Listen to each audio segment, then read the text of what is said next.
నారాయణం నమస్కృత్య నరం చైవ నరోత్తమం దేవీం సరస్వతీం వ్యాసం తతో జయముదీరయేత్. ఓం నమో భగవతే వాసుదేవాయ. ఓం నమః పితామహాయ. ఓం నమః ప్రజాపతిభ్య. ఓం నమః కృష్ణద్వైపాయనాయ. ఓం నమః సర్వవిఘ్న వినాయకేభ్య. లోమహర్షణ పుత్రుడు అయినటువంటి ఉగ్రశ్రవ శౌనకాది మునుల యొక్క ఆశ్రమంలో 12 ఏళ్ల సత్రము జరుగుతున్న సమయంలో వచ్చారు అక్కడికి. రాగానే తపస్సులు, ఋషులు, మునులు అందరూ కలిసి ఆయన్ని చుట్టుముట్టేశారు. ఆ చుట్టుముట్టేయడంలో చాలా సంతోషం అండి, మీరు బాగా తపస్సు చేస్తున్నారు కదా అని చెప్పేసి ఉగ్రశ్రవ అందరినీ అభినందించారు. అభినందించి చక్కగా స్నానం, సంధ్యావందనం, మామూలు భోజనం అది అంతా చేసుకుని ఒక ఆసనం మీద వీళ్ళు జాగ్రత్తగా విరాజిల్లారు. కూర్చుని ఈ ఉగ్రశ్రవ హాయిగా కూర్చోవడం చూసి ఇంకా మనం ప్రశ్నలు అడగచ్చు కదా, ఏంటండి ఎలా వచ్చారు, చాలా సంతోషంగా వచ్చారు, మీరు రావడం మాకు చాలా ఆనందంగా ఉంది, ఎక్కడి నుంచి వచ్చారు, ఏం చేస్తున్నారు, ఏమిటి విశేషం అని చెప్పేసి అడిగారు. అడగంగానే ఉగ్రశ్రవ అన్నారు, ఏమండి అక్కడ పరీక్షిత్తు యొక్క కొడుకు అయినటువంటి జన్మేజయుడు సర్పసత్రయాగం చేస్తుంటే సాక్షాత్తు శ్రీ కృష్ణద్వైపాయనుడిని, ఆయన కొడుకు అయినటువంటి వైశంపాయనుడిని ఇద్దరిని వెళ్ళి నేను చూసేసి వచ్చాను.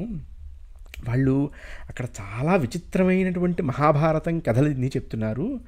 చూస్తుంటే చాలా ఆనందం కలిగింది. అద్భుతమైనటువంటి తీర్థాలని అన్నిటినీ చూసుకుంటూ వచ్చి మీ దగ్గరికి రావాలనిపించి మీ దగ్గరికి వచ్చాను.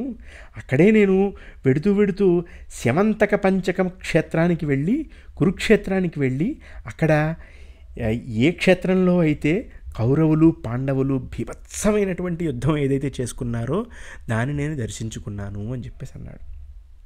అన్న తర్వాత అది అయిన తర్వాత మిమ్మల్ని కలిసిద్దామని, మీతో మాట్లాడదామని నేను మీ దగ్గరికి నైమిషారణ్యానికి వచ్చానయ్యా అని చెప్పేసి అన్నాడు. అన్న వెంటనే మిమ్మల్ని చూస్తుంటే చాలా ఆనందంగా ఉంది, స్నానం, సంధ్యావందనం, జపము, తపము అన్నీ చేసుకుని మీరు నా దగ్గరికి వచ్చి కూర్చున్నారు, ఏం చెప్పమంటారు చెప్పండి, మనం ఇలా కూర్చున్నాం కదా, కాలక్షేపం అవ్వాలి కదా, కథా కాలక్షేపం అవ్వాలి కదా, ఏం చెప్పమంటారు నన్ను అని అడిగారు. అడిగిన వెంటనే మీరు కృష్ణద్వైపాయనుల వారి దగ్గర నుంచే, అంటే శ్రీ వేదవ్యాసుల దగ్గర నుంచే వచ్చారు మీరు. ఆయన కృష్ణద్వైపాయనుడు ఒక ఇతిహాస రూపమైనటువంటి పెద్ద గ్రంథాన్ని రచించారు. ఆ గ్రంథము దేవతలు, ఋషులు, మునులు అందరూ చదివి ఎంత అద్భుతంగా ప్రశంసించారంటే అసలు ఆ ప్రశంసలకి ఇంకసలు అది లేదు. ఒక్కొక్క పదము, ఒక్కొక్క వాక్యము, ఒక్కొక్క పర్వము విచిత్రమైన శబ్ద విన్యాసంతో, అద్భుతమైనటువంటి అర్థంతో ఉంది. అందులో ఆత్మ యొక్క, పరమాత్మ యొక్క సూక్ష్మ స్వరూపాన్ని గురించి చెప్పారు. అద్భుతమైనటువంటి యుక్తులున్నాయి దాంట్లో. ఆ తర్వాత వేదవ్యాసుడు కదా రాసింది కాబట్టి సంపూర్ణ వేదాల యొక్క తాత్పర్యం కూడా దాంట్లోనే ఉంది. ఇలాంటి అద్భుతమైనటువంటి భారతాన్ని, గుప్త భావాలని చెప్పగలిగే భారతాన్ని, అద్భుతమైనటువంటి పదవాక్యాలు, యుక్తులు, శాస్త్రాలు, ఇలాంటి అద్భుతమైనటువంటి వ్యాస సంహితని మేము విందామనుకుంటున్నామండి. ఆయన వేదవ్యాసుడు కదా, 4 వేదాల యొక్క అర్థము దీంట్లో నిక్షిప్తమై ఉంటుందని చెప్పేసి మేము అనుకుంటున్నాము. ఇది పాప నాశనము, పాపాన్ని నాశనం చేసేది, భయాన్ని నాశనం చేసేది అద్భుతమైనటువంటి ఈ కథ అవుతుంది అని నేను అనుకుంటున్నాను. అందుకని మీరు ఇదే మాకు చెప్పండి అని చెప్పేసి అడిగారు. అసలు ఎలా వైశంపాయనుడు ఈ కథని చెప్పాడు, ఎలా చేశారు, ఇవన్నీ మాకు మీరు చెప్పవలసింది అని చెప్పేసి అన్నారు. ఉగ్రశ్రవ వెంటనే అద్భుతమైనటువంటి ఏకాక్షర బ్రహ్మస్వరూపమైనటువంటి హరికి దండం పెట్టుకుని, ఏమండి ఈ ప్రపంచంలో చాలామంది కవులు, మునులు అందరూ ఇతిహాసాన్ని రాయడం అయితే రాశారు, వర్ణించడం అయితే వర్ణించారు, కానీ మహాభారతాన్ని వర్ణించనంత గొప్పగా దేన్ని ఇప్పటిదాకా వర్ణించలేదు అని చెప్పేసి అన్నారు. ఇది 3 లోకాల్లోనూ కూడా అద్భుతమైనటువంటి జ్ఞానము. బ్రాహ్మణాది ద్విజాతి సంక్షేపంలో ఉంది అంటే విద్వాంసులందరూ జాగ్రత్తగా సంక్షేపంగా చెప్పుకోవాలనుకుంటే సంక్షేపంగా చాలా విషయాలు చెప్పాను. ఇంకా విస్తారం గురించి మాట్లాడుకుంటే అది ఎంత దూరమైనా సరే విస్తరించింది. 1,00,000 శ్లోకాలు మామూలు విషయమా? సరే, ఈ శబ్ద విన్యాసాలు అద్భుతంగా ఉన్నాయి. ఇందులో అనుష్టుప్ ఛందస్సు, వజ్ర అనేటువంటి ఛందస్సు, ఇలాంటి ఛందస్సులు అన్నీ చాలా రకరకాల ఛందస్సులు దీంట్లో ప్రయుక్తమై ఉన్నాయి. ఇది ఎప్పుడు ఆయన రచించారంటే, హిమాలయ పర్వతంలో ఒక గుహలో వ్యాసుడు స్నానం సంధ్యావందనం అన్నీ జాగ్రత్తగా చేసుకుని శుచిగా ఒక చోట కూర్చుని ఉన్నప్పుడు ఆయనకి అలా ధ్యానయోగంలో ఉన్నప్పుడు చాలా శ్లోకాలు, చాలా విషయాలు ఆయన మనసులోకి వచ్చేసాయి. అలాగా అంటే ఇలా రాయాలి, ఇలా చెయ్యాలి, ఇది కదా కథ, ఇలా ఉండాలి కదా అని చెప్పేసి మొత్తం మనసులో ఆయన రచించేసుకున్నారు. ఇలా రచించారంటే ఈయనకి ఎక్కడి నుంచి అంటే సృష్టి యొక్క మొదలు నుంచి ఇప్పటిదాకా జరిగిన విషయాలన్నీ ఆయనకి ధ్యానంలో అలా వచ్చేసాయి. ఏమొచ్చాయి? సృష్టి యొక్క మొదట్లో ఒక పెద్ద అండం ఉండేది. దానినే మన వాళ్ళు బ్రహ్మాండము అని చెప్పేసి అంటారేమో. ఆ అండంలోంచి అద్భుతమైనటువంటి చాలా విషయాలన్నీ వచ్చాయి. దాంట్లో నుంచి ఎవరెవరు వచ్చారు? మొదట దేహధారి అయినటువంటి బ్రహ్మదేవుడు వచ్చాడు, రుద్రుడు వచ్చాడు, మనువులు వచ్చారు, ప్రజాపతులు వచ్చారు, ప్రచేతల యొక్క పుత్రుడైనటువంటి దక్షుడు వచ్చాడు. దక్షుడు యొక్క 7 కొడుకులు అంటే క్రోధము, తమము, దమము, విక్రీతము, అంగిర, కర్దముడు, అశ్వము. అలాగే 21 మరీచులు వచ్చారు. 7 మంది ఋషులు అంటే సప్తఋషులు వచ్చారు. సప్తఋషుల తర్వాత 14 మంది మనులు వచ్చారు. ఆ తర్వాత ఎవడొచ్చారనుకుంటున్నారు? అందులో నుంచే మత్స్య కూర్మ అది అవతారాలతో అందరినీ రక్షించినటువంటి సాక్షాత్తు విష్ణు స్వరూపుడైనటువంటి పురుషుడు అంటే విష్ణురూపుడు విష్ణు వచ్చాడు. విష్ణు వచ్చిన తర్వాత అందులో నుంచి ఇంకా ఎవరెవరు వచ్చారు? యక్షులు వచ్చారు, సాధ్యులు వచ్చారు, పిశాచులు వచ్చారు, గుహ్యకులు వచ్చారు, పితరులు వచ్చారు. ఆ తర్వాత బ్రహ్మర్షులు వచ్చారు. ఆ బ్రహ్మర్షుల తర్వాత రాజర్షులు వచ్చారు. రాజర్షుల తర్వాత అందరికీ అద్భుతమైనటువంటి శౌర్యము, వీర్యము అన్నీ ఉన్నాయన్నమాట. అందులోనే బ్రహ్మాండంలో వచ్చే నీళ్ళు వచ్చాయి. ద్యులోకము అంటే ఆకాశం వచ్చింది. పృథివీ అంటే పృథివీ మన పృథివీ ఎర్త్ వచ్చింది. వాయువు వచ్చింది, అంతరిక్షం వచ్చింది, దిశలు వచ్చాయి. అలాగే కాలమానం అయినటువంటి సంవత్సరాలు వచ్చాయి, ఋతులు వచ్చాయి, మాసాలు వచ్చాయి, పక్షాలు వచ్చాయి, దినాలు వచ్చాయి, రాత్రులు వచ్చాయి. ఆ తర్వాత ప్రపంచంలో కనిపించేటువంటివన్నీ కూడా ఆ అండంలోంచి బయటపడ్డాయి అని చెప్పేసి ఒక మాట ఆయనకి, ఈ వ్యాసుల వారికి అలా కూర్చుని తపస్సు చేస్తున్న సమయంలో ఇవన్నీ స్ఫురించాయి అన్నమాట. స్ఫురించిన తర్వాత ఎలాగైతే ఋతులు వెళ్ళిపోయిన తర్వాత పుత్రాలు, పుష్పాలు అన్నీ కనిపిస్తాయో, ఋతువు వెళ్ళిపోయిన తర్వాత ఎలాగైతే అన్నీ వెళ్ళిపోతాయో ఆ తర్వాత అలాగే కల్పము ప్రారంభమైనటువంటి ఇవన్నీ కనిపిస్తాయి. కల్పము అంతమయ్యేటప్పటికి ఎప్పటికైతే అంతమవుతుందో ఇవన్నీ కోసం మొత్తం లయమైపోతాయి. సృష్టి స్థితి లయం అన్నమాట అది. ఇలాంటి అనాది అనంత కాలచక్రంతో లోకం అలా వెడుతూనే ఉంటుందన్నమాట. అంటే అలా కాలచక్రం అలా జరుగుతూ ఉంటుంది అని చెప్పారు. దీనికి ఎప్పుడూ నాశనము లేదు, అలాగని దీనికి ఉత్పత్తి లేదు. ఆది అంత రహితమైనటువంటిది అనమాట ఈ బ్రహ్మాండము అని చెప్పాడు. ఆ తర్వాత ఇంకొక విషయం చెప్పాడు చూడండి. ఇక్కడ ఒకానొక సమయంలో దివఃపుత్ర, బృహత్, భాను, చక్షు, ఆత్మ, విభావసు, సవిత, రుచీక, అర్క, భాను, ఆశావహ, తర్వాత రవి.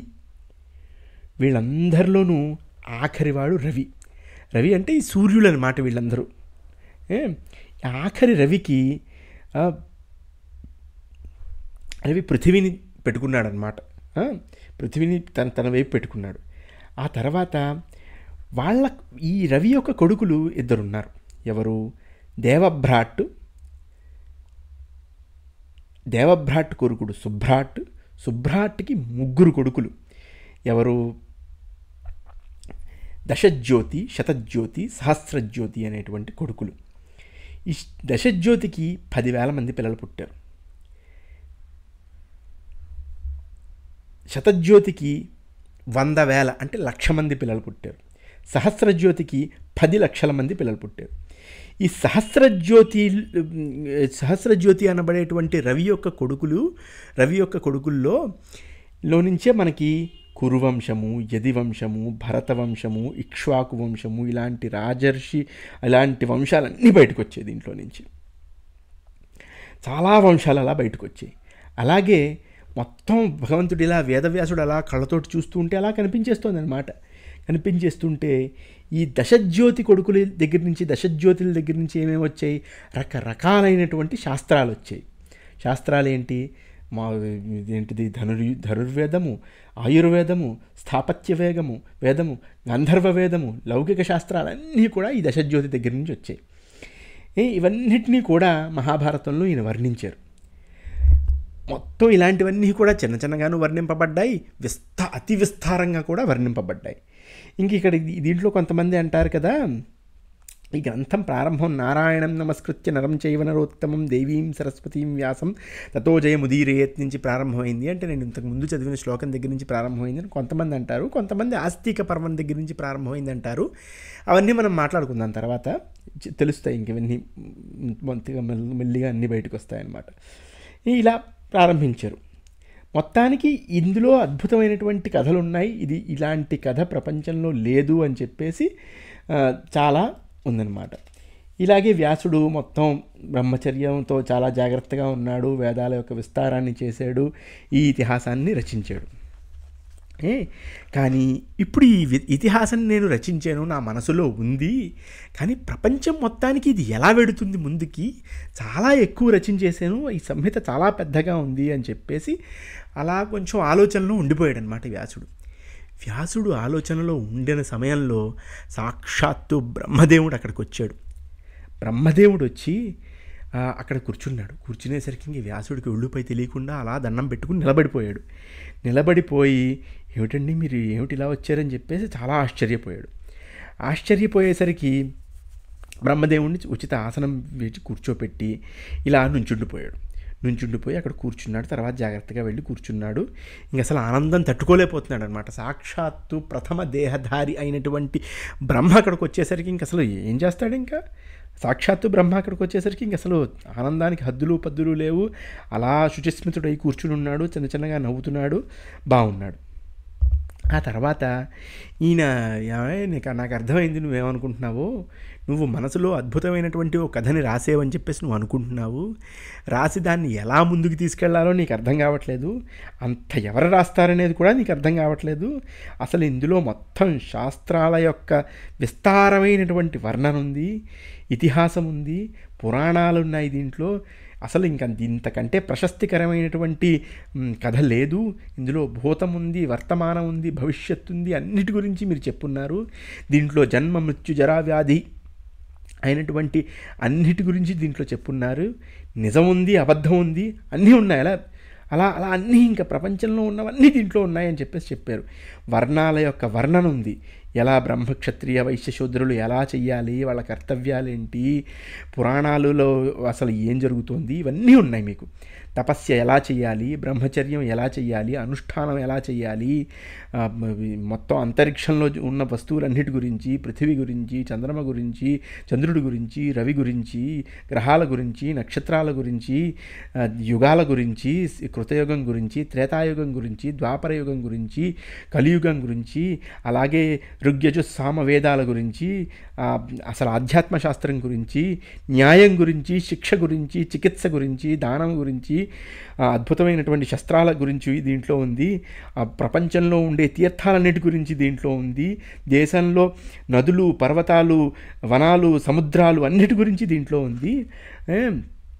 అసలు అద్భుతమైనటువంటి దుర్గాలు ఎలా కట్టాలి, నిర్మాణం ఎలా చేయాలి, యుద్ధం ఎలా చేయాలి, అసలు మొత్తం ఉన్నదే యుద్ధం కదా దీంట్లో. ఆ యుద్ధంలో ఎలాంటి ఇవి వేశారు, వ్యూహాలు ఎలా రచించారు, లోక వ్యవహారం ఏం చేయాలి, భాషల గురించి ఉంది దీంట్లో. ఇందులో ఉన్నది లేనిది, అసలు లేనిదంటూ ఎక్కడైనా ఉందా అంటే మనకు తెలియదు. కానీ ఈ గ్రంథం ఎంత పెద్దదంటే దీన్ని రాయడానికి మనుషులు సరిపోరయ్యా, నాకేం చేయాలో అర్థం కావట్లేదు అని చెప్పేసి అన్నాడు. అనేసరికి వ్యాసుడు వెంటనే నుంచున్నాడు. బాగుంది, నువ్వు రాసావు, నువ్వు అద్భుతమైనటువంటి ఋషివి, ఋషులందరిలోకి శ్రేష్ఠుడివి నువ్వు అని చెప్పేసి, నువ్వు మొత్తం తత్వజ్ఞాన గురించి తెలుసు నీకు, ప్రపంచం గురించి తెలుసు నీకు, నువ్వు ఒక బ్రహ్మవాదివి, నువ్వు ఎప్పుడు నిజాలే మాట్లాడతావు, నువ్వు అద్భుతమైనటువంటి కథ రాసావు, ఇది ఒక కావ్య రూపేణలోనే ప్రసిద్ధి చెందుతుంది, అద్భుతమైనటువంటి కావ్యం రాశారు, ప్రపంచంలో ఇప్పటిదాకా ఉన్న వాళ్ళలో ఎవ్వరూ కూడా ఇంతకంటే గొప్ప కావ్యం రాస్తారని నేను అనుకోవట్లేదు అని చెప్పేసి అన్నాడు. అన్న తర్వాత అన్నాడు, ఇది రాయడానికి మనుషులు సరిపోరయ్యా, నీకు సాక్షాత్తు గణపతి వచ్చి రాయాలి అని చెప్పేసి ఒక మాట చెప్పి వెళ్ళిపోయాడు. వెళ్ళిపోయేసరికి ఈ బ్రహ్మదేవుడు అలా కూర్చుని, ఇది వ్యాసుడు అలా కూర్చుని నుంచుని, చాలా సంతోషం అండి అని చెప్పేసి జాగ్రత్తగా మళ్ళీ గణేశుడి గురించి తపస్సు చేశాడు. తపస్సు చేసేసరికి గణనాయకుడు ప్రత్యక్షం అయ్యాడు. వెంటనే ప్రత్యక్షం అవ్వగానే ఏమన్నాడినా, లేఖకో భారతస్యాస్య భవత్వం గణనాయక మయైవ ప్రోచ్యమానస్య మనసా కల్పితస్య చ. నేను మనస్సులో ఒక పెద్ద రచన రచించానయ్యా, దాన్ని రాసేవాడు కావాలి. లేఖకో భారతస్యాస్య భవత్వం గణనాయక, గణనాయక నువ్వే రాయాలయ్యా ఈ కథ, నీకంటే గొప్పవాడు ఎవరైనా ఉన్నాడా, రాయగలిగేవాడు ఉన్నాడా అని చెప్పేసి అన్నాడు.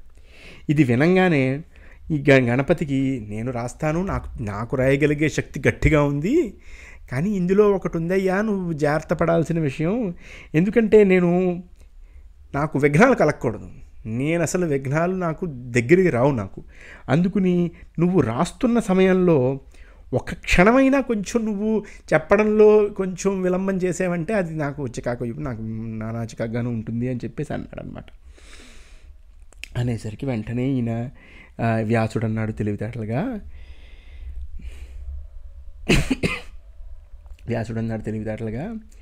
వ్యాసోప్యువాచ తం దేవం బుద్ధ్వా మాలిఖ క్వచిత్, అంటే అర్థం చేసుకోకుండా ఏమీ రాయొద్దయ్యా అని చెప్పేసి ఒక మాట అనేసాడు ఈయన. సరే, ఇంకా అర్థం చేసుకోకుండా ఏమైనా రాయాలి అంటే ఇంక మనసులో కొంత రచించి ఉన్నాడు ఈయన, రాస్తున్నాడు ఇది కథ అని చెప్పేసి అనుకుంటున్నాడు, అంతా ముందుకు వెడుతున్న సమయంలో ఈయన ఏమన్నాడు, ఇందులో కొన్ని శ్లోకాలు రాశాడనమాట. ఆ శ్లోకాల గురించి ఏం చెప్పాడంటే ఈయన, 8 శ్లోక సహస్రాణి 8 శ్లోక శతాని చ అహం వేద్మి శుకో వేత్తి సంజయో వేత్తివానవా. నీకు ఇందులో 8800 శ్లోకాలు నేను రకరకాల చోట నేను వేశాను. ఆ శ్లోకాలకి నాకు తెలుసు అర్థం, నా కొడుకు అయినటువంటి శుకుడికి తెలుసు అర్థం, కానీ సంజయుడు మొత్తం మహాభారతంలో ధృతరాష్ట్రుడి పక్కన కూర్చుని అన్నీ విన్నాడు, సాక్షాత్తు అన్నీ తెలుసు. సంజయుడికి కూడా తెలియదు నాకు అనుమానం ఈ శ్లోకాల అర్థము, అందుకుని అది అయ్యా పరిస్థితి అని చెప్పేసి అన్నాడు. ఎలా గంభీరంగా ఉంటాయంటే దీన్ని చాలా కష్టంగా అర్థం చేసుకోవాలి ఇలాంటి శ్లోకాలు. చూద్దాం ఇలాంటి శ్లోకాలు ఏమొస్తాయో, నాకు మంచి కుతూహలంగా ఉంది అని చెప్పేసి అనేసరికి గణపతికి ఇలాంటి ఎప్పుడైనా మంచి స్ఫురణ రానప్పుడు కానీ ఇలాంటి కష్టమైన శ్లోకాలు కొన్ని విసురుతూ ఉండేవారు వ్యాసమహాముని. విసిరిన వెంటనే ఈయన కొంచెం కాసేపు అలా ఏమిటి ఇది అర్థం అని చెప్పేసి ఇలా గణపతి అలా రాయకుండా అలా కూర్చున్న సమయంలో వెంటనే ఈయన రకరకాల 100 శ్లోకాలు ఆయన రచించేసుకుని చెప్పేస్తూ ఉండేవాడు. అయితే ఇది ఎంత అద్భుతమైనటువంటి కథ అంటే దీన్ని వర్ణించడం ప్రారంభించారనమాట.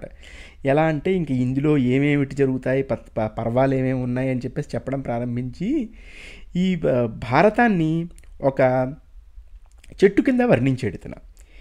ఏమన్నారు, మహాభారత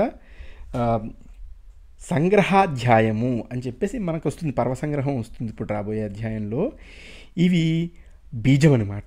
అంటే సంగ్రహాధ్యాయ బీజో వై పౌలమాస్తిక మూలవాన్ సంభవస్కంధ విస్తార సభారణ్య విటంకవాన్. ఇందులో సంగ్రహాధ్యాయము, తర్వాత పౌలమ పర్వము, ఆస్తిక పర్వము, సంభవ పర్వము, ఇవన్నీ ఏంటి అంటే సంగ్రహాధ్యాయము బీజము, వాటి యొక్క జడాలేమో ఇవి పౌలమ పర్వం, తర్వాత ఆస్తిక పర్వం, సంభవ పర్వం ఏమో ఇలా పైకి లేచినటువంటి పైకి వచ్చినటువంటి చెట్టు. ఆ తర్వాత సభా అరణ్య పర్వాలన్నీ ఆ పక్షులు యొక్క ఉండేలాగా చిన్న చిన్న కోటరాలు ఉంటాయి కదా, అలాంటివి, అంటే తొట్లు లాంటివి. ఆ తర్వాత అరణ్య పర్వమేమో వృక్ష గ్రంథస్థలము, విరాట ఉద్యోగ పర్వం వాటి యొక్క పెద్ద అదనమాట, చెట్టు యొక్క శరీరం అనమాట ఓ రకంగా. తర్వాత భీష్మ పర్వమేమో పెద్ద దీనికి మూల శాఖ భీష్మ పర్వము. ద్రోణ పర్వమేమో దీనికి ఆకులు, కర్ణ పర్వమేమో శ్వేత పుష్పాలు, శల్య పర్వమేమో దీని యొక్క సుగంధం, స్త్రీ పర్వము, ఐశిక పర్వము వాటి యొక్క ఆ చెట్టు యొక్క నీడ.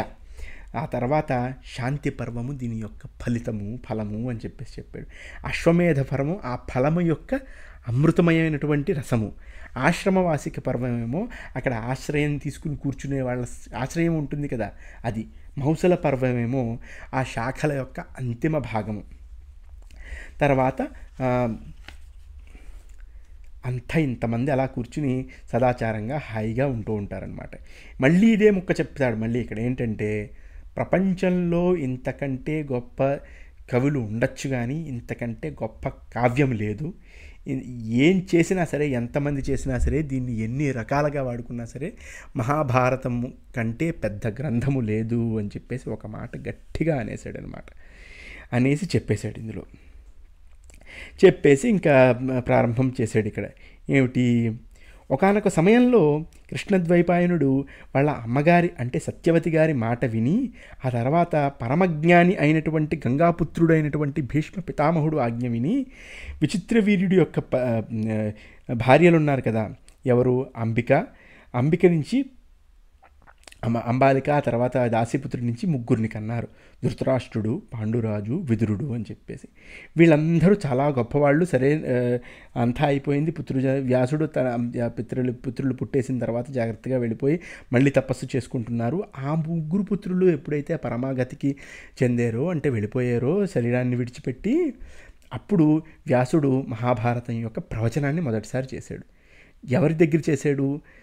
జన్మేజయుడు ఆయనతో కూర్చున్నటువంటి 1000 మంది బ్రాహ్మణులు ప్రశ్న చేసి, ఏమిటండి అసలు ఏం జరిగిందో చెప్పండి అని చెప్పేసి అడిగేసరికి అతని శిష్యుడు అయినటువంటి వైశంపాయనుడికి చెప్పి ఈయనకి మహాభారతం చెప్పమని చెప్పాడనమాట. ఆ చెప్పడం కూడా ఎలా చెప్పాడో చూడండి, దీంట్లో ఏమేం వర్ణించాడు.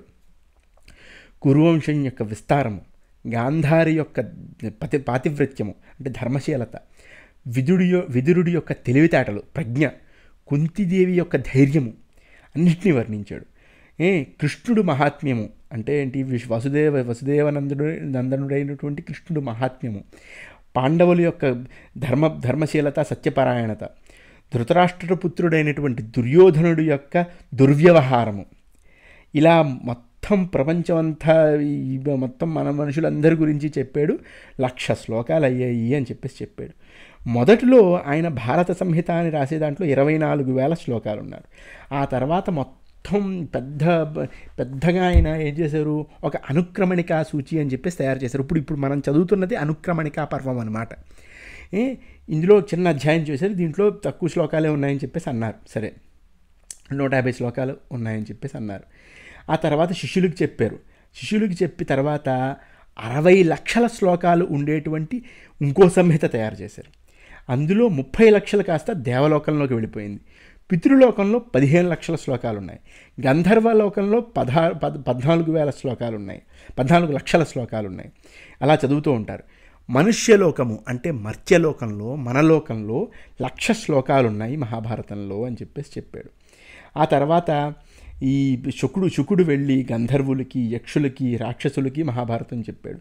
కానీ మనుషుల్లో లోకంలో వైశంపాయనుడు దీన్ని చెప్పాడు. అంటే వ్యాస శిష్యుడైనటువంటి వైశంపాయనుడు దీనికి చెప్పాడు. అక్కడే 1,00,000 శ్లోకాలు చెప్పారు. ఆ 1,00,000 శ్లోకాల్లో ఇది ఎలా చెప్తారో చూడండి. ఇది ముందు దుర్యోధనుడి గురించి మళ్ళీ వృక్షం యొక్క అది వస్తుందన్నమాట. దుర్యోధనో మన్యుమయో మహాద్రుమ స్కంధ కర్ణ శకునస్తస్య శాఖ దుశ్శాసన పుష్పఫలే సమృద్ధే మూలం రాజా ధృతరాష్ట్రో మనీషి. దుర్యోధనుడు పెద్ద కోపం, చాలా ఎక్కువ క్రోధమయుడైనటువంటి పెద్ద వృక్షము. కర్ణుడేమో స్కంధాలు, భుజాలు అంటే శాఖలు అనమాట, శకుని శాఖ. తర్వాత దుశ్శాసనుడేమో ఫలము పుష్పము. అజ్ఞాని రాజ అయినటువంటి అంటే ఏంటి, మూలం రాజా ధృతరాష్ట్రో మనీషి. మూలం ఎవరంటే ధృతరాష్ట్రుడు అని చెప్పి ఒక వీళ్ళ గురించి చెప్పాడు. ఆ తర్వాత ఏంటి, యుధిష్ఠిరో ధర్మమయో మహాద్రుమ. ధర్మమయమైనటువంటి యుధిష్ఠరుడు పెద్ద చెట్టు. స్కంధోర్జునో భీమసేనోస్య శాఖ. ఇదేమో శరీరం చెట్టు యొక్క మానేమో అర్జునుడు, భీమసేనుడేమో పెద్ద శాఖ. మాద్రీసుతో పుష్ప ఫలే సమృద్ధే. మాద్రీసుతులిద్దరూ ఒకళ్ళు పుష్పాలు ఒకళ్ళు ఫలాలు అయితే, మూలం కృష్ణో బ్రహ్మచ బ్రాహ్మణాశ్చ. కృష్ణుడు బ్రహ్మ అంటే బ్రహ్మతత్వము, బ్రాహ్మణులు, వీళ్ళు దీనికి మూలము అని చెప్పేసి ఒక మాట చెప్పి ఉన్నాడు. సరే, ఇదంతా జరుగుతోంది, వీళ్ళిద్దరి గురించి చెప్పాడు. వీళ్ళే కదా ఒకళ్ళ మీదకి ఒకళ్ళు వెళ్ళిన వాళ్ళు. సరే, అప్పుడు మళ్ళీ పాండురాజు గురించి కాస్త చెప్పి ఏం చెప్తాడంటే, పాండురాజు గారు అలా వెళ్ళేవారు, జాగ్రత్తగా అంతా మొత్తం రాజులందరినీ జయించారు, రాజ్య విస్తారాన్ని చేసిన వాళ్ళని ఆయన పాండురాజు. ఒకానొక సమయంలో మృగరూపధారి అయినటువంటి ఒక మహర్షిని, అది మైథున క్రీడలో ఉన్నప్పుడు వెళ్ళి పాండురాజు దాన్ని వేటాడారు. అది ఋషి అని తెలియదు కదా. ఋషి లేచి నన్ను ఇలా చేస్తావా నువ్వు అని చెప్పేసి, నువ్వు ఎప్పుడైనా మైథునం చేసినప్పుడు నీకు చావు తాపరిస్తుంది అని చెప్పేసి శపించాడు. శపించేటప్పటికి ఇంకేమిటి, సంతానం పుట్టదు, ఎంత ఇబ్బంది. కానీ మనకు తెలిసిందే కదా, కుంతీదేవి వెంటనే ఆవిడికి మంత్రం ఉంది కాబట్టి వెళ్ళి ధర్మరాజుని కోసం, ధర్మరాజుని అంటే యమధర్మరాజుని, భీముడికి ఏమో వాయుపుత్రుడు కదా, వాయువు దగ్గరికి వెళ్ళి ఇంద్రుడేమో అర్జునుడిని ఇచ్చాడు.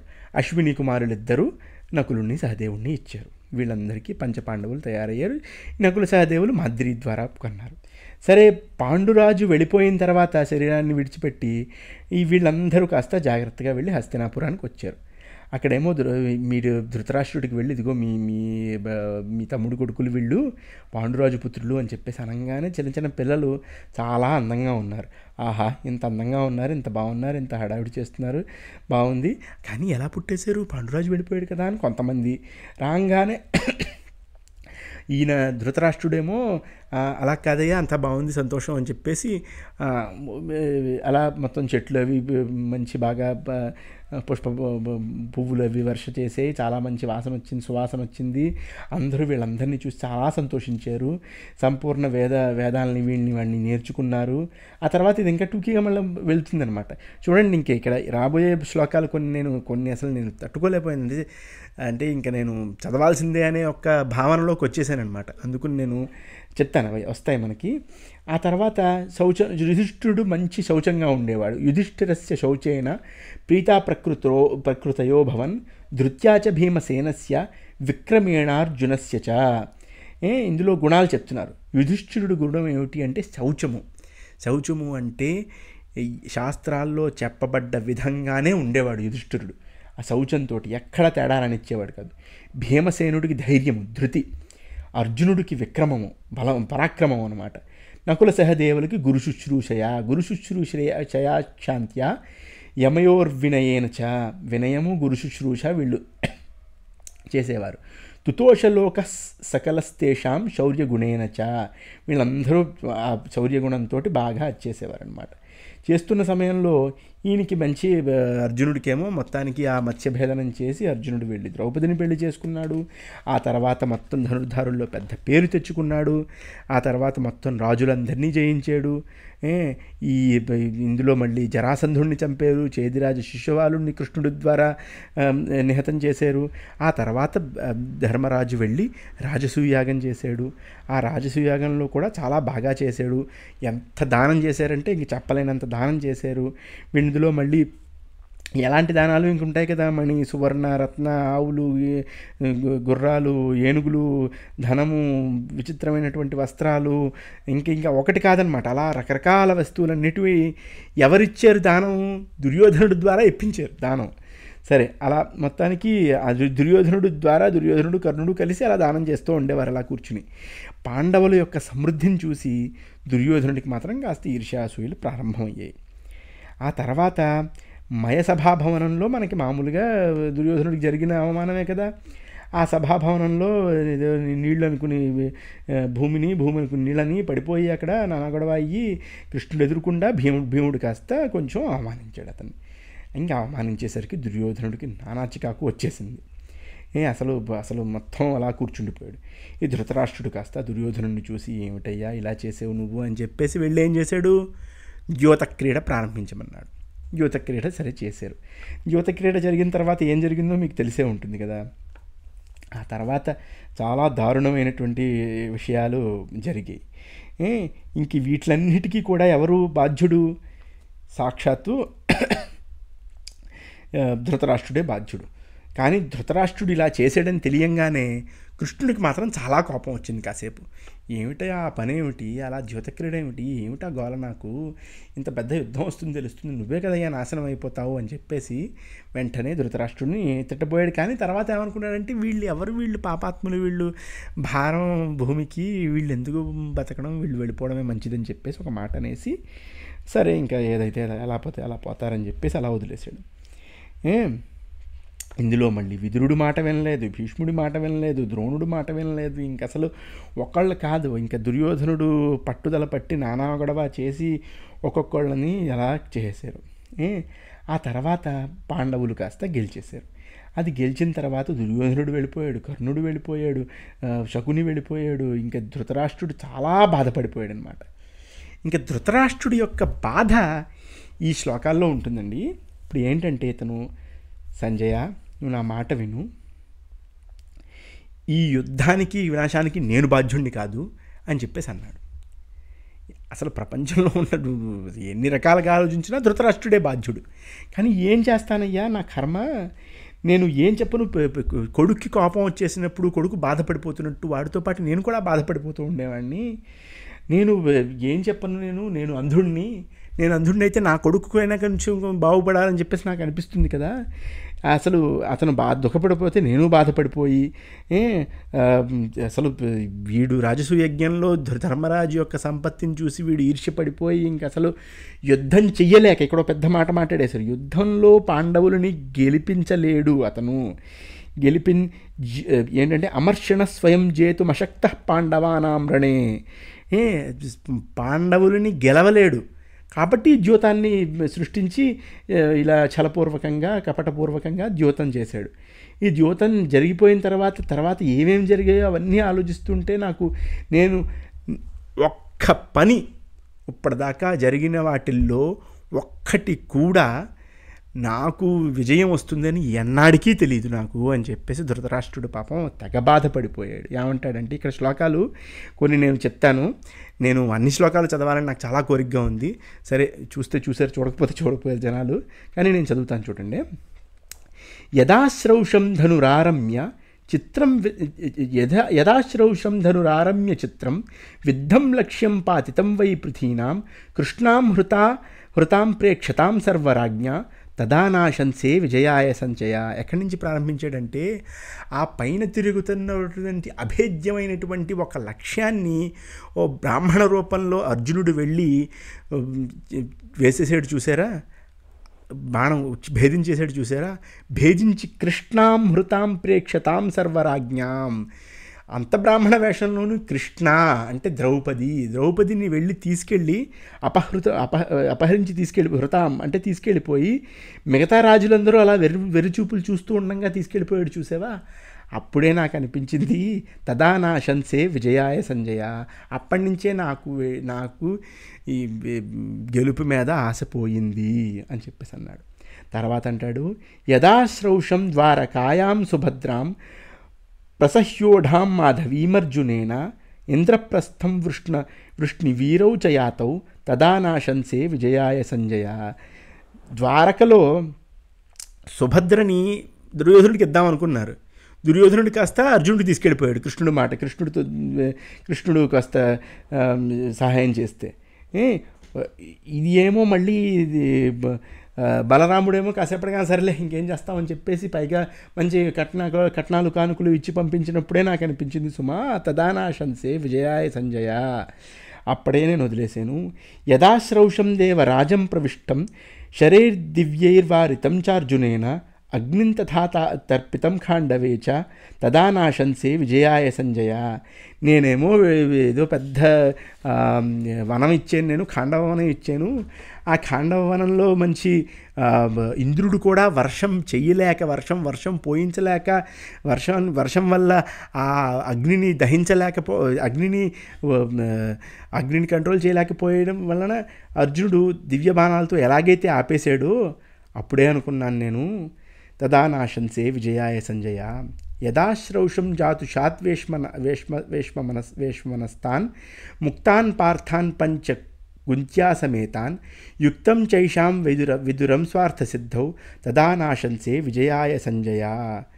ఈ లాక్షాగృహం నుంచి 5 పాండవులు, వాళ్ళ అమ్మ ఇద్దరూ బతికిపోయినప్పుడే నేను అనుకున్నాను సుమా, ఈ తదా నాశంసే విజయాయ సంజయ. యదాశ్రౌషం ద్రౌపదీం రంగమధ్యే లక్ష్యం భిత్వా నిర్జితామర్జునేన శూరాన్ పంచలాన్ పాండవేయాంశ్చ యుక్తాం తదా నాశంసే విజయాయ సంజయ.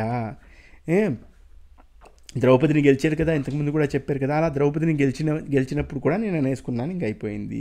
యదాశ్రౌషం మా గధానాం వరిష్టం జరాసంధం క్షత్ర మధ్యే జ్వలంతం దౌర్భ్యాం హతం భీమసేనేన గత్వా తదా నాశంసే విజయాయ సంజయ. మాగధుడైనటువంటి జరాసంధుణ్ణి ఎప్పుడైతే ఈయన చంపేశాడో, ఎలా ఏ అస్త్రము శస్త్రము లేకుండా భీముడు జరాసంధుడిని అలా చంపేశాడు. 18 సార్లు 16 సార్లు కృష్ణుడు పారిపోయాడు జరాసంధుడి నుంచి. అలాంటి జరాసంధుడినే భీముడు సంహరించాడంటే తదా నాశంసే విజయాయ సంజయ. నాకు అప్పుడే పోయింది నాకు అని చెప్పేసి అన్నాడు. యదాశ్రౌషం దిగ్విజయే పాండపుత్రై వశీకృతాన్ భూమి పాలాన్ ప్రసహ్య మహాకృతం రాజసూయం కృతంచ తదా నాశంసే విజయాయ సంజయ. అలా అంత పెద్ద పెద్ద రాజుల్ని వాళ్ళని జయించేసి రాజసూయం చేసినప్పుడే అనిపించింది సుమా, తదా నాశంసే విజయాయ సంజయ. నాకు విజయం లేదు, నా కొడుకులకి విజయం లేదు అని చెప్పేసి అనుకున్నాను. యదాశ్రౌషం ద్రౌపదీమశ్రుకంఠీం సభానీతాం దుఃఖితామేక వస్త్రాం రజస్వలాం నాథవతీమనాథవత్ తదా నాశంసే విజయాయ సంజయ. ఆ రజస్వల అయినటువంటి అశ్రుపూరితమైనటువంటి ద్రౌపదీదేవి లోపల నుంచి దుశ్శాసనుడు లాక్కు వచ్చి అది లాక్కుని వచ్చినప్పుడే నేను అనుకున్నాను, పతులు ఉండి కూడా అనాథగా ఉండిపోయినటువంటి ద్రౌపదిని చూసే ద్రౌపది నాడ లాక్కొచ్చినప్పుడే నాకు అనిపించింది, తదా నాశంసే విజయాయ సంజయ. యదాశ్రౌషం వాససాం తత్ర రాశిం సమాక్షిపత్కి తవోమంద బుద్ధి దుశ్శాసనో గతవాన్నైవ నచాంతం తదా నాశంసే విజయాయ సంజయ.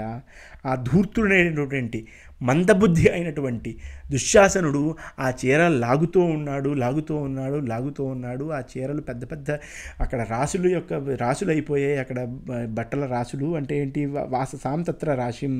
అలా అంత అయిపోయినా సరే ఏమీ చేయలేకపోయినా దుశ్శాసనుడు అలా చేస్తున్నప్పుడు కూడా నేను నాకు అప్పుడే అనిపించేసింది, ఇంక వీళ్ళని ఓడించడం మన వల్ల కాదు అని చెప్పేసి. యదాశ్రౌషం హృతరాజ్యం యుధిష్ఠిరం పరాజితం సౌబలేనాక్షవత్యాం అన్వాగతం భ్రాతృభిరమప్రమేయై సదా నాశంసే విజయాయ సంజయ. ధర్మరాజుని ద్యోతంలో ఓడించేసి వనాలకి పంపించేసి అంత అతుల బలిశాలి అయినటువంటి వాళ్ళు కూడా ఏమీ చేయకుండా ధర్మరాజు వెనకాల వెళ్ళిపోయారు మాట్లాడకుండా. అప్పుడే అనిపించింది వీళ్ళకి ఏదో ఉంది, వీళ్ళు ఏదో ప్లాన్ వేస్తున్నారని చెప్పేసి. తదా నాశంసే విజయాయ సంజయ. యదాశ్రౌషం వివిధాస్తత్ర చేష్టాం ధర్మాత్మనాం ప్రస్థితానాం వయాయ జ్యేష్ఠప్రీత్యా క్లిశ్యతాం పాండవానాం తదా నాశంసే విజయాయ సంజయ. చాలా బాధగా ఉన్నాడు ధర్మరాజు అంతటి వాడిని నేను ఇంత బాధ పెట్టాను, ఇంత బాధపడి చాలా తెగ బాధపడిపోతున్నాడు ధర్మరాజు అన్నప్పుడే నాకు అనిపించింది, ఇంకా ఇంతటి గొప్పవాడిని నేను బాధ పెట్టాను అంటే నాకు అయిపోయింది, నాకు విజయం లేదు. యదాశ్రౌషం స్నాతకానాం సహస్రైర్ రన్వాగతం ధర్మరాజం వనస్థం భిక్షాభుజాం బ్రాహ్మణానాం మహాత్మాం తదా నాశంసే విజయాయ సంజయ. వనవాసం చేస్తున్నప్పటికీ అక్కడ కొన్ని వేల మంది శిష్యులు అందరితోటి చాలా హాయిగా అంటే అదే బాగానే గడుపుతున్నాడు అన్నప్పుడే నాకు అనిపించింది మనం గెలవలేమైంది అని చెప్పేసి. ఏ యదాశ్రౌషమర్జునం దేవదేవం కిరాతరూపం త్ర్యంబకం తోష్యయుద్ధే అవాప్తపంతం పాశుపతం మహాస్త్రం తదానాశంసే విజయాయ సంజయ. అర్జునుడు వెళ్ళి కిరాతుడైనటువంటి సాక్షాత్తు శివుడితోటి యుద్ధం చేసి పాశుపతాన్ని తీసుకుని వచ్చినప్పుడే అనుకున్నాను నేను మనం గెలవలేమని చెప్పేసి. యదాశ్రౌషం వనవాసేతు పార్థాన్ సమాగతాన్ మహర్షిభిః పురాణైః ఉపాస్యమానాన్ సగణైర్జాత సఖ్యాం తదానాశంసే విజయాయ సంజయ. కుంతీపుత్రులతోటి ఎవరు తిరుగుతున్నారు అక్కడ? గొప్ప గొప్ప మహర్షులు వాళ్ళు తిరుగుతున్నారు. అందరితోనూ మంచి బాగా ఫ్రెండ్షిప్ చేసాడు ధర్మరాజు అన్నప్పుడే నాకు అనిపించింది ఇంకా అయిపోయింది, మనం మాట్లాడుకుంటూ కూర్చోవచ్చు అని చెప్పేసి. యదాశ్రౌషం త్రిదివస్థం ధనంజయం శక్రాత్ సాక్షాత్ దివ్యమస్త్రం యథావత్ అధీయానం సంచితం సత్యసంధం తదానాశంసే విజయాయ సంజయ. ధనంజయుడు వెళ్ళి స్వర్గానికి వెళ్ళి రకరకాల శస్త్రాలని తీసుకొచ్చి అక్కడ కూర్చున్నాడు అన్నప్పుడే నాకు అర్థమైంది తదానాశంసే విజయాయ సంజయ అని చెప్పేసి. యదాశ్రౌషం కాలకేయాస్తతస్తే పౌలోమానో వరదానాచ్చ దృప్తా దేవైరజేయా నిర్జితార్చార్జునేన తదానాశంసే విజయాయ సంజయ. పౌలములు కాలకేయుడు అలాంటి అసురుల్ని కూడా ఎవరైతే పెద్ద పెద్ద దేవతలు కూడా గెలవలేరో అలాంటి వాడిని వెళ్ళి అర్జునుడు గెలిచాడు అంటే తదానాశంసే విజయాయ సంజయ. యదాశ్రౌష మసురాణాం వదార్థే కిరీటనం యాంత మిత్రకర్షణం కృతార్థం చాప్యగతాం శక్రలోకాత్ తదానాశంసే విజయాయ సంజయ. అసురులందరినీ వాళ్ళు జయించేసి అర్జునుడు వచ్చాడు అంటే నేను అప్పుడే అనుకున్నాను తదానాశంసే విజయాయ సంజయ అని చెప్పేసి అన్నాడు. ఆ తర్వాత యదాశ్రౌషం ఘోషయాత్రాగతానాం బంధం గంధర్వైర్మోక్షణం అర్చార్జునేన స్వేషాం సుతానాం కర్ణబుద్ధౌ రతాయాం తదానాశంసే విజయాయ సంజయ. కర్ణుడి మాట విని దుర్యోధనుడు వెళ్ళి ఘోషయాత్రకి వెళ్ళి గంధర్వుల చేత పట్టుబడి అర్జునుడి చేత కాపాడబడినప్పుడే అనుకున్నాను నేను తదానాశంసే విజయాయ సంజయ అని చెప్పేసి అన్నాడు. అలాగే యక్ష ప్రశ్నల గురించి తదానాశంసే విజయాయ సంజయ. ఆ తర్వాత ఎక్కడున్నారు విరాట్ పర్వం గురించి తదానాశంసే విజయాయ సంజయ అని మొత్తం టూకీగా మొత్తం మహాభారతం అంతా చక్కగా చెప్పారు. కొన్ని వినండి. యదాశ్రౌషం సత్కృతాం మత్స్య రాజ్ఞాం సుతాం దత్తాముత్తరామర్జునాయ తాం చార్జున ప్రత్యగృహ్యాత్ సుతార్థే తదానాశంసే విజయాయ సంజయ. ఉత్తరని అభిమన్యుకి ఇచ్చినప్పుడే నేను అనుకున్నాను తదానాశంసే విజయాయ సంజయ అని చెప్పేసి. ఆ తర్వాత యదాశ్రౌషం మాధవం వాసుదేవం సర్వాత్మనా పాండవార్థే నివిష్టం యస్యేమాం గాం విక్రమమేకమాహు తదానాశంసే విజయాయ సంజయ. అసలు లక్ష్మీపతి కృష్ణుడు ఎప్పుడు కూడా పాండవులతో పాటే తిరుగుతున్నాడు, పాండవులు పని కోసమే తిరుగుతున్నాడు.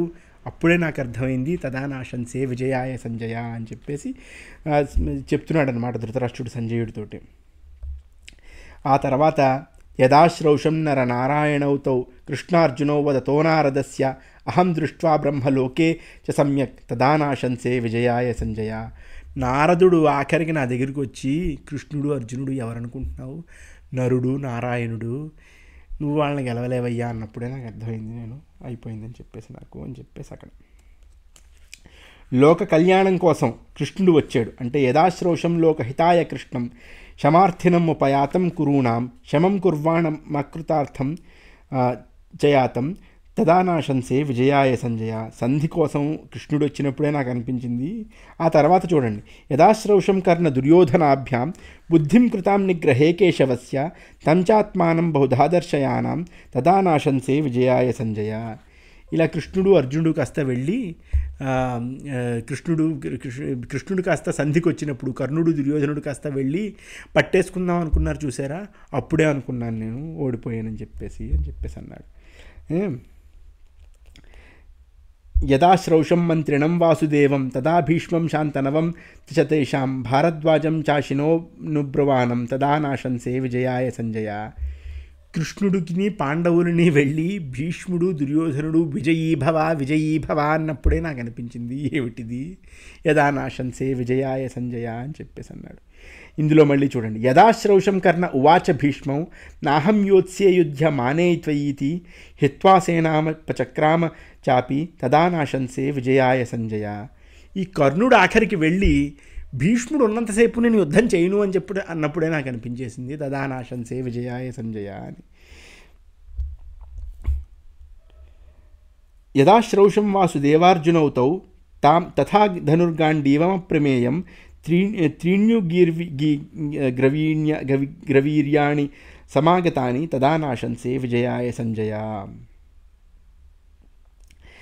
కృష్ణుడు అర్జునుడు గాంధీవం పట్టుకుని పెద్ద అంటే కృష్ణుడు అక్కడ, అర్జునుడు ఒకటి, గాంధీవం ఒకటి, ఈ మూడు శక్తులు కలిసినప్పుడే నాకు అనిపించింది తదా నాశంసే విజయాయ సంజయ అని చెప్పేసి అన్నాడనమాట. ఆ తర్వాత చూడండి, యదాశ్రౌషం భీష్మమిత్రకర్షణం నిఘ్నంతమాజా వయుతం రథానాం నైషాం కశ్చిత్ వధ్యతే ఖ్యాతరూపం తదా నాశంసే విజయాయ సంజయ. చాలా విచిత్రమైనటువంటి కథ ఇది. చూడండి, భీష్ముడు రోజుకి 10,000 మందిని సంహరించేవాడు. అందులో ఒక్కడు కూడా పాండవుల్లో గొప్ప వీరుడు లేడు. అదేమిటిది? అది చూసే నేను అనుకున్నాను తదా నాశంసే విజయాయ సంజయ అని చెప్పేసి అన్నాడు. అనేసరికి ఇంక చూడండి, యథాశ్రౌషం చాప ఏగేన సంఖ్యే స్వయం మృత్యుం విహితం ధార్మికేణ తచ్చాకార్షు పాండవేయా ప్రహృష్టా తదా నాశంసే విజయాయ సంజయ. యుద్ధభూమిలో భీష్ముడే వెళ్ళి ఇదిగో ఇలా నేను పోతానని చెప్పేసి ఒక మాట చెప్పేశాడు. అలా చెప్పేసి ఇలా నన్ను పడగొట్టచ్చని చెప్పేసినప్పుడే నాకు అనిపించింది తదా నాశంసే విజయాయ సంజయ అని. యదాశ్రౌషం భీష్మత్యంత శూరం హతం పార్థేనా విశ్వప్రదృశ్యం శిఖండినం పురతః స్థాపయిత్వా తదా నాశంసే విజయాయ సంజయ. అర్జునుడు ముందు శిఖండిని పెట్టుకుని భీముణ్ణి పడేసినప్పుడే నాకు అనిపించింది తదా నాశంసే విజయాయ సంజయ. ఇంకా భీష్మ పితామహుడు అంటే ఏంటి చూడండి ఇక్కడ, యదాశ్రౌషం శర తల్పేశయానం వృద్ధం వీరం సాధితం చిత్రపుంఖై భీష్మం త్వయ కృత్వా సోమ కానల్పశేషాం తదా నాశంసే విజయాయ సంజయ. భీష్ముడు ఇంకా పడిపోయాడు. భీష్ముడు పడిపోయి శరశయ్య మీద పడుకునున్నాడు. ఆ శరశయ్య మీద పడుకున్నటువంటి భీష్ముడిని చూసి నేను అనేసుకున్నాను యదా నాశంసే విజయాయ సంజయ. ఇంకా ఎంత బాధ బయటకు వస్తుందంటే, ధృతరాష్ట్రుడికి ఇన్ని జరిగాయి, ఏది కూడా జరిగిన ప్రతి దీన్ని చూసినా సరే నాకు విజయం మీద ఆశపోయింది. అయినా సరే నేను నా కొడుకు మాట వింటూనే ఉన్నాను అలాగా. ఆ తర్వాత యదాశ్రౌషం శాంతనవేశయానే పానీయార్థే చోదితేనార్జునేన భూమిం భిత్వా తర్పితం తత్ర భీష్మం తదా నాశంసే విజయాయ సంజయ. ఒక్క బాణం వేసి భీష్ముడి దాహాన్ని చల్లార్చిన అర్జునుడిని చూసి యదా నాశంసే విజయాయ సంజయ, అప్పుడే నేను ఆశను వదిలేసుకున్నాను నేను అని చెప్పాడనమాట అక్కడితోటి. ఇంక అసలు ఒకటి కాదు రెండు కాదు, ద్రోణపర్వం గురించి యదా ద్రోణో వివిధాన్నస్త్ర మార్గాన్ నిదర్శయన్ సమరే చిత్రయోధి నపాండవాంశ్రేష్ఠతరాన్ నిహంతి తదా నాశంసే విజయాయ సంజయ. అంత గొప్ప ద్రోణుడు పాండవులని చంపట్లేదు అన్నప్పుడే నాకు అర్థమైంది తదా నాశంసే విజయాయ సంజయ అని చెప్పేసి అన్నాడనమాట. అనేసరికి అలాగే మళ్ళీ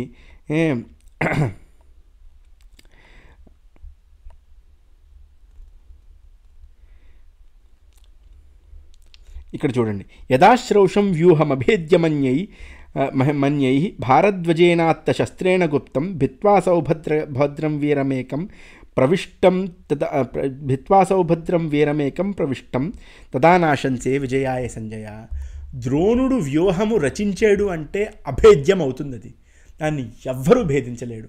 అలాంటిది 16 ఏళ్ల కుర్రాడైనటువంటి అభిమన్యుడు ఆ చక్రవ్యూహాన్ని భేదించేయడన్నప్పుడే నాకు అర్థమైపోయింది. తదానాశంసే విజయాయ సంజయ యదాభిమన్యుం పరివార్య బాలం సర్వే హత్వా హృష్టరూపా బభూవు మహారథా పార్థ మశక్నువంతం తదా నాశంసే విజయాయ సంజయ. అంతమంది కలిసి అభిమన్యుడి మీద పడిపోయి అభిమన్యుడిని చంపేశారంటే అప్పుడే నాకు అర్థమైంది అని చెప్పేసి యదాశ్రౌషం అభిమన్యుం నిహత్య హర్షాన్ మూఢాన్ క్రోశతోధార్త రాష్ట్రాన్ క్రోధాదుక్తం సైంధవేచార్జునేన తదా నాశంసే విజయాయ సంజయ. అభిమన్యుడు చనిపోయిన తర్వాత అర్జునుడికి వచ్చిన కోపాన్ని చూసి ఆ కోపంలో వెళ్ళి సైంధవుడిని ఎలాగైతే చంపేద్దామని చెప్పేసి ప్రతిజ్ఞ చేశాడో ఆ ప్రతిజ్ఞ విన్న తర్వాతే అయిపోయింది నాకు. తదానాశంసే అయిపోయింది, ఇక్కడతో ఏమీ లేదని చెప్పేసి అన్నాడు.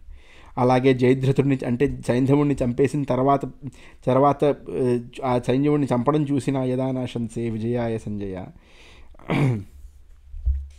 అలాగే యదాశ్రౌషం నాగబలై సదుస్సహం ద్రోణానీకం యుయుధాన్ ప్రమథ్య యాతం వార్ష్ణేయం యత్ర చ కృష్ణపార్థౌ తదానాశంసే విజయాయ సంజయ. సాత్యకి వెళ్ళి ద్రోణుడితో పెద్ద యుద్ధం చేశాడు. ఎలాంటి ద్రోణుడు? పెద్ద పెద్ద ఏనుగులు కూడా ద్రోణుడిని ఏమీ చేయలేవు. అలాంటిది సాత్య ఒక్కడు వెళ్ళి ద్రోణుడు సైన్యాన్ని అంతటినీ మొత్తం అటు ఇటు చేసేసాడు. అలాంటి చేసేసాడు, సాత్యకి ఒక్కడే చేసేసాడంటే అలాంటి వాడు మరి ఇంకేం చేస్తాం. తదానాశంసే విజయాయ సంజయ. ఇక్కడ చూడండి, యదాశ్రౌషం కర్ణమాసాద్యముక్తం వధాత్ భీమం కుత్సయిత్వా వచోభి ధనుష్కోట్యాతుజ్య కర్ణేన వీరం తదానాశంసే విజయాయ సంజయ. భీముణ్ణి కర్ణుడు పట్టేసుకుని తర్వాత వదిలేసినప్పుడే నేను అనుకున్నాను యదానాశంసే విజయాయ సంజయ, అయిపోయింది అక్కడతోటి నాకు అని చెప్పేసి.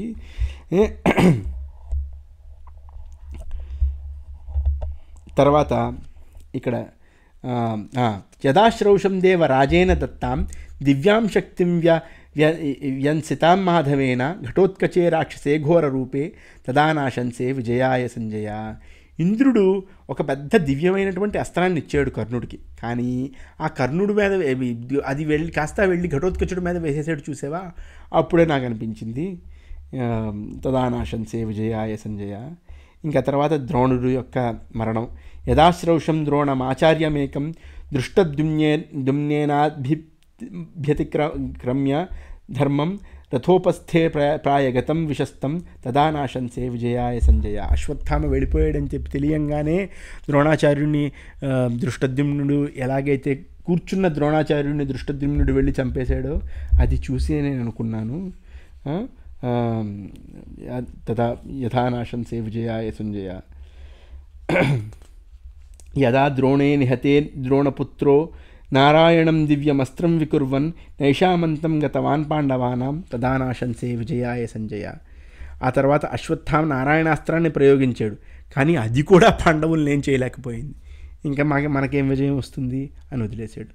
ఇక్కడ చూడండి, యదాశ్రౌషం భీమసేనేన పీతం రక్తం భ్రాతృయుధి దుశ్శాసనస్య నివారితం నాణ్యతమేన భీమం తదానాశంసే విజయాయ సంజయ.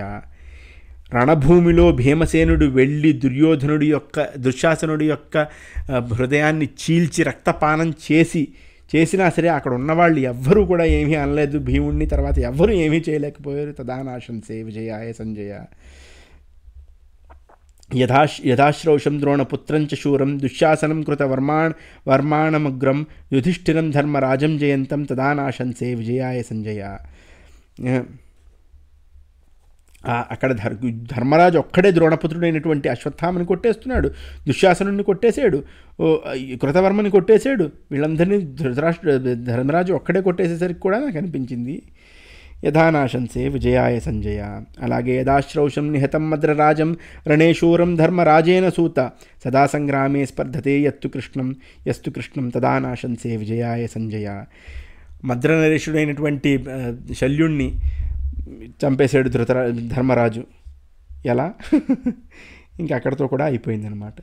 ఇంకా అక్కడ చూడండి, ఇక్కడ సహదేవుడు శకునిని చంపేశాడు. యదా నాశంసే విజయాయ సంజయ. దుర్యోధనుడు రథం చిన్నం భిన్నం అయిపోయింది. యదానాశంసే విజయాయ సంజయ యదాశ్రౌషం పాండవాస్తాన్వాంస్తిష్టమానాన్ గత్వా హృదే వాసుదేవేన సార్ధం అమర్షణం దర్శయతస్సుతం మే తదానాశంసే విజయాయ సంజయ. అక్కడ సరోవరానికి వెళ్ళిన జనస్తంభన చేసి దుర్యోధనుడు అలా కూర్చుని ఉంటే కృష్ణుడు రా ఏమిటి నీకు వెర్రిగా ఉందా అని చెప్పేసి పిలుస్తున్నప్పుడే నేను అనుకున్నాను అయిపోయిందని చెప్పేసి. యదాశ్రౌషం వివిధాశ్చిత్ర మార్గాన్ గదాయుద్ధే మండలశ్చరంతం మధ్యాహతం వాసుదేవస్య బుద్ధ్యా తదానాశంసే విజయాయ సంజయ. పెద్ద యుద్ధం గదాయుద్ధం చేసి అన్యాయంగా తొడల మీద గదాయుద్ధ ప్రయోగం చేయడం, దాంతో దుర్యోధనుడు వెళ్ళిపోవడం. యదానాశంసే విజయాయ సంజయ అంటే ఏమిటి, అంత అన్యాయంగా చంపేస్తే ఇంకేం విజయం వస్తుంది మనకి. ఆ తర్వాత అశ్వత్థామ వెళ్ళి పడుకుంటున్నటువంటి పాంచాల ద్రౌపది పుత్రుల్ని తర్వాత దృష్టద్యుమ్నుని చంపేశారు. ఇలాంటి దుర్మార్గమైనటువంటి పడుకున్న వాళ్ళని ఎవరైనా చంపుతారా? అలాంటి వాళ్ళని చంపిన వాడికి ఇంకా విజయం ఏమి వస్తుంది నాకు. ఆ తర్వాత అసలు ఒకటి కాదనమాట, అశ్వత్థామ వెళ్ళి ఇది వేసేసాడు, బ్రహ్మాస్త్రం వేసేసాడు. యదాశ్రౌషం బ్రహ్మశిరోర్జునేన స్వస్తియుక్తాస్త్రమస్త్రేణ శాంతం అశ్వత్థాంనామణి రత్నం చ దత్తం తదానాశంసే విజయాయ సంజయ. అర్జునుడేమో తన అస్త్రాన్ని ఆపేశాడు, అశ్వత్థామ వెళ్ళి మణిని ఇచ్చేశాడు. అంత జరిగిన తర్వాత కూడా అసలు ఎక్కడా కుదరలేదు, మనం ఏం గెలిచేలా లేదు పరిస్థితి అని చెప్పేసి ఇంకా చాలా బాధపడిపోయాడు అనమాట. ఇంకా ఆఖరికి చెప్తాడనమాట, అయ్యయ్యో ఎంత ఘోరం జరిగిపోయింది. 18 అక్షౌహిణులు, అంటే అక్షౌహిణులు ఎంతో నేను తర్వాత మీకు ఇందులో లెక్క ఒకటి ఉంది, ఆ లెక్క నేను మీకు చెప్తాను. ఆ లెక్కలో తర్వాత మిగిలిన వాళ్ళు కేవలం 10 మంది పుట్టారు. ధృతరాష్ట్రుడు అంటే దుర్యోధనుడి వైపు నుంచి కృపాచార్యుడు, అశ్వత్థామ, కృతవర్మ బతికారు. పాండవ పక్షంలో 7 మంది, అంటే కృష్ణుడు, సాత్యకి, పంచపాండవులు వీళ్ళే ఉన్నారు, ఇంకెవ్వరూ మిగలలేదు. 18 అక్షౌహిణులు సైన్యాలు అలా నష్టమైపోయాయి అని చెప్పేసి ఇంకా తెగ బాధపడిపోయాడు ధృతరాష్ట్రుడు. అంటే మొదటి అధ్యాయంలోనే మీకు మొత్తం సంక్షేపంగా చెప్తూ ధృతరాష్ట్రుడి విలాపాన్ని ఎంత హృదయ విదారకంగా చెప్పాడో చూడండి వ్యాసుడు. చాలా గొప్పవి. అంటే ఈ శ్లోకాలు నాకు ఏంటి చాలా పెద్దదైపోయింది ఈ వీడియో, కానీ ఈ శ్లోకాలు చదవకపోతే నాకేమిటో బాగుండదేమో అనిపించింది. అందుకు నేను ప్రతిదీ దగ్గొస్తున్నా ఏమొస్తున్నా సరే అలా చదివేశాను. సరే బోర్ కొడుతుంది జనాలకి, నేనేం చేయలేను, కానీ అదేనమాట గొప్ప విషయం. ఇలా చేసి ఎంత బాధపడ్డాడంటే అసలు బాధపడి అలా మూర్ఛపోయి, అయ్యయ్యో ఈ యుద్ధాన్ని నేను ముందే ఆపేద్దాం అనుకున్నాను, నాకు ఇంకా బతకాలని లేదు, నేను పోదాం అనుకుంటున్నాను అని చెప్పేసి అనేసరికి అసలు ప్రతిసారి ఎంత బాధ అంటే అసలు నిశ్వసంతం యథానాగం ముహ్యమానం పునః. అంటే ఒక ఏనుగు ఎలాగైతే శ్వాస పీలుస్తుందో, పెద్ద పెద్ద శ్వాసలు పీలుస్తుందో, ఆ రకంగా పీల్చి అలా బాధపడిపోయి అలా మూర్ఛపడిపోయి ప్రతిసారి మూర్ఛపడిపోతాం, పునః ముహ్యమానం అలా మూర్ఛపడిపోతూ ఉండేవాట ధృతరాష్ట్రుడు. ఇంకా ఒకటి కాదు, ఇంకా ఆఖరి ఇంకా సంజయుడు ఏం చేస్తాడు పాపం. ఏమండి మీరు అలా పెద్ద అలా బాధపడిపోతే ఎలాగా, ఎంతటి రాజులు ఎంతమంది, అంటే ఇంకా ఒక బాధని ఇంకో బాధతో తీర్చడం అనమాట. ఎంత పెద్ద రాజులు ఉన్నారు ఇందులో. శిబి చక్రవర్తి ఉన్నాడు, సృంజయుడు ఉన్నాడు, సుహోత్రుడు ఉన్నాడు, రంతిదేవుడు ఉన్నాడు, కాక్షీవాన్, అశౌచి, బాహ్వీక, ఇలాంటి రాజులు ఎంతమంది ఎన్ని బాధలు పడ్డారు, అలాంటి వాళ్ళు ఉన్నారు. ఆ తర్వాత వీళ్ళు ఎంత పరాక్రమం చెందారు. కురు, యదు, శూర, విశ్వగశ్వ, అణుహ, యువానశ్వ అని చెప్పేసి ఎంతమంది రాజులు ఎన్ని బాధలు పడ్డారు. మీరు అలా బాధపడిపోకండి మహానుభావ అని చెప్పేసి చాలా చెప్పాడు. ఇంత పెద్ద వాళ్ళు ఉన్నారు, ఇంతమంది దగ్గర అంత సద్గుణమైనటువంటి వాళ్ళు ఉన్నారు, వీళ్ళందరూ కూడా చాలామంది చాలా బాధలు పడిన వాళ్ళు ఉన్నారు, మీరు అలా బాధపడిపోకండి అని చెప్పేసి అన్నాడు. ఆ తర్వాత ఇంకో మాట, పుండు మీద కారం చల్లడం కాస్త సంజయుడు మరి ఏం చేస్తాం దానికి. మీ తవ పుత్ర దురాత్మన ప్రతప్తాశ్చైవ మన్యున లుబ్ధా దుర్వృత్త భూయిష్ట నతాంచోచితుమర్హసి. మీ దుర్యోధనుడు ఏమిటండి, వాడు దుర్మార్గుడు, వాడికి లోభం, ఈర్ష్య, అన్ని రకాల దుర్గుణాలు అతనికే ఉన్నాయి, అలాంటి వాడి పోతే బాధపడడం ఏమిటి అని చెప్పేసి అన్నాడు. బతికినప్పుడు పాపం ఎంత బాధపడ్డాడు. సరే మీరు చాలా గొప్పవారు, మీరు భరతవంశ శిరోమణి, మీకు శాస్త్రం తెలుసు, అన్నీ తెలుసు, మీకు మోహం ఉండకూడదు, ఇది అది అని చెప్పేసి పాపం చాలా చెప్పాడు. కానీ ఏంటంటే ధృతరాష్ట్రుడు బాధని ఎలా వచ్చేస్తాం అక్కడికి అన్నాడు. ఇది పాండవుల మీద ఎంత అన్యాయం చేశారు వీళ్ళు, ద్రౌపదిని ఈడ్చుకొచ్చేసారు వీళ్ళు. ఇంత పని జరిగిన తర్వాత వాళ్ళ గతి వాళ్ళకి పట్టింది, మీరు ఎందుకు బాధపడుతున్నారు అని చెప్పేసి తెగ చెప్పేశాడు. ఇంకా అలా చెప్పుకుంటూ వెళ్ళిపోయాడు అనమాట. ఇంక అసలు మనం కర్మఫలాన్ని మనం ఎప్పుడు ఇచ్చేయాలి, జన్మం ఇచ్చి జరావ్యాధి మనకి ఎప్పుడు ఉంటూనే ఉంటుంది అని చెప్పేసి ఇంకా భగవద్గీతలో ఎన్ని చెప్పలేదు అన్నట్టు అలా చెప్తుంటే అలా బాధపడుతూనే ఉన్నాడు అనమాట. ఇంత బాధపడుతున్నటువంటి పుత్రశోకంతో బాధపడుతున్నటువంటి వాళ్ళని ధృతరాష్ట్రుడిని కాస్త వచ్చేసి ఈ కథని ఆధారం చేసుకుని కృష్ణద్వైపాయనుడు ఉపనిషద్ రూపమైనటువంటి భారతాన్ని రాశాడు. ఏం రాశాడు? ఇచ్చేవ పుత్ర శోకార్థం ధృతరాష్ట్రం జనేశ్వరం ఆశ్వాస్య స్వస్థమకరోత్సూతో గణిస్తదా సదా అత్రోపనిషదం పుణ్యాం కృష్ణద్వైపాయనోబ్రవీత్ విద్వద్భిః కథ్యతే లోకే పురాణే కవిసత్తమై. పురాణాల్లో కల్లా పెద్ద పురాణం మహాభారతాన్ని దీన్ని రాశాడు. భారతాధ్యయనం పుణ్యం అపి పాదమధీయతః శ్రద్ధజానస్య పూయంతే పాపాన్యశేషతః. ఈ భారతాన్ని అధ్యయనం చేసిన వాళ్ళు ఒక్క శ్లోకాన్ని కూడా చదివిన వాడికి పాపాలన్నీ పోతాయి. అయితే నేను మంచి పాపాలు పోయాయి ఈసారి. ఆ తర్వాత ఇందులో ముఖ్య విషయమైనటువంటి ఇందులో ముఖ్యుడు ఎవడు? పాత్ర అందరికంటే పెద్ద పాత్ర ఎవరిది? ఇది భగవాన్ వాసుదేవశ్చ కీర్త్యత్ర సనాతనః సహి సత్యమృతం చైవ పవిత్రం పుణ్యమేవచ. సాక్షాత్తు సనాతన పరబ్రహ్మస్వరూపుడైనటువంటి భగవంతుడైనటువంటి కృష్ణుడు, ఇది ఆయన గురించి చెప్పారు. ఆయనే శాశ్వత పరబ్రహ్మ, అంటే శాశ్వతం బ్రహ్మ పరమం ధ్రువం జ్యోతి సనాతనం యస్య దివ్యాని కర్మాణి కథయంతి మనీషిణః.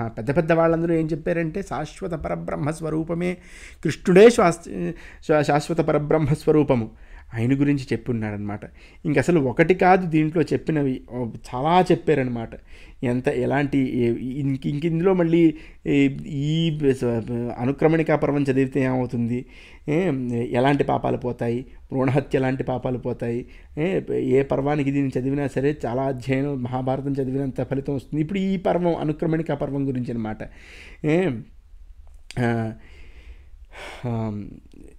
ఈ మొత్తం కథ ఎంత పెద్దదైపోయింది అంటే వేద తుల్యమైపోయిందని చెప్పేసి చెప్తాడనమాట. అందుకుని కానీ ఇందులో ఒక మాట చెప్పున్నాడు చూడండి. ఇందులో తపోనకల్కో జయనం న కల్కః స్వాభావికో వేద విధిర్న కల్కః ప్రసహ్య విత్తా హరణం న కల్కః తాన్యేవ భావో పహతాని కల్కః. ఎప్పుడూ కూడా మనసుని చాలా ఆహ్లాదపరిచే రకంగా ఉండి జాగ్రత్తగా దీన్ని చదవాలి. అంటే భావం చదివేటప్పుడు కొంచెం భావం మామూలుగా ఉండాలి. దీంట్లో పెడర్థాలు తీస్తాను, వచ్చేస్తాను అని చేస్తే ఆ ఫలితం రాదు అని ఒక మాట అయితే అనున్నారు ఇందులో అనమాట. భావశుద్ధి ఉండాలి చదివేటప్పుడు, గ్రంథం చదివేటప్పుడు, అప్పుడే మనకు కొంచెం పాజిటివ్గా అర్థమవుతుంది అన్నట్టు ఒక మాట ఇక్కడ అని ఉన్నారు. అదనమాట అండి ఈరోజుది. ఇది శ్రీమన్ మహాభారతే ఆదిపర్వణి అనుక్రమణికా పర్వణి ప్రథమోధ్యాయ. మొదటి అధ్యాయం పూర్తయిందండి. ఇంకో రెండో అధ్యాయం కూడా పర్వ సంగ్రహం వస్తుంది. దాంట్లో కూడా టూకీగా మొత్తం మహాభారతం ఉంటుంది. దాని తర్వాత మనకి ప్రారంభమవుతుంది పౌలమ పర్వము, ఆస్తిక పర్వము. చాలా గొప్పగా ఉంటాయి కథలు. నేను సరిగ్గా చెప్తున్నానో లేదో నాకు తెలియదు, కానీ సరే నేను ఏదో నా ప్రయత్నం నేను చేస్తున్నాను. అది సరే. నమస్కారం అండి, ఎక్కువైపోయింది ఈరోజు. నమస్కారం.